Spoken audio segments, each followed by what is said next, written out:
On dirait que toutes mes articulations sont rouillées. C'est la phrase que j'entends le plus dès que le thermomètre chute. Pourtant, je vous parle aujourd'hui depuis la Finlande où je vis actuellement par moins 20 degrés. J'ai transformé mon propre corps en laboratoire pour vous aider à comprendre ce qui se passe réellement. La vérité, c'est que vos articulations ne roulent pas. Elles ne s'abîment pas plus en hiver qu'en été.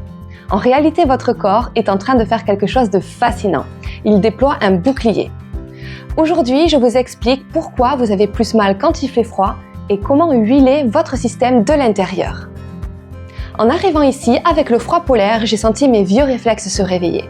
Cette envie de me recroqueviller, de monter les épaules aux oreilles, de me crisper.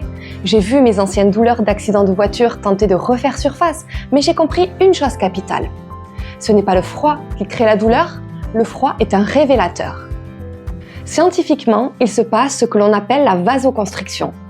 Pour protéger vos organes vitaux et les garder à 37 degrés, votre cerveau ferme les robinets de sang dans vos membres.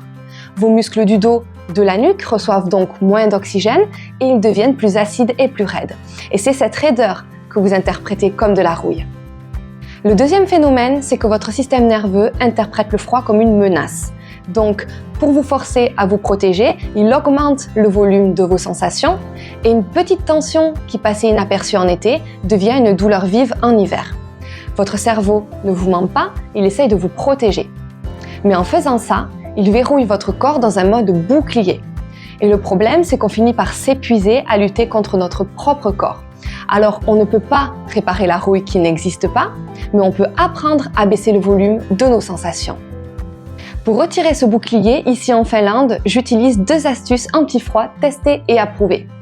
Numéro 1, le rituel du chaud stratégique. Ne chauffez pas seulement votre zone douloureuse. Le cerveau ne lâchera la garde que s'il sent que la température globale remonte. Donc couvrez vos extrémités, pieds, mains, la nuque surtout. Si vos pieds sont chauds, votre cerveau ouvre le robinet du sang vers vos muscles. Astuce numéro 2, les mouvements antistase. Le froid fait stagner les liquides. Donc pour réchauffer votre dos, faites bouger vos mains, ouvrez et fermez les poings activement. Et ce pompage mécanique, ça force le sang neuf à revenir dans les tissus pour évacuer l'acidité. C'est ça, huiler votre système de l'intérieur. En résumé, la météo décide du temps qu'il fait dehors, mais c'est vous qui décidez de la souplesse qu'il fait dedans.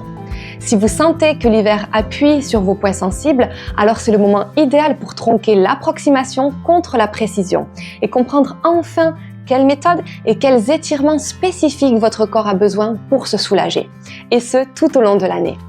C'est pour vous aider à construire ce soulagement sur mesure que j'ai créé une vidéo gratuite, la stratégie en 6 étapes.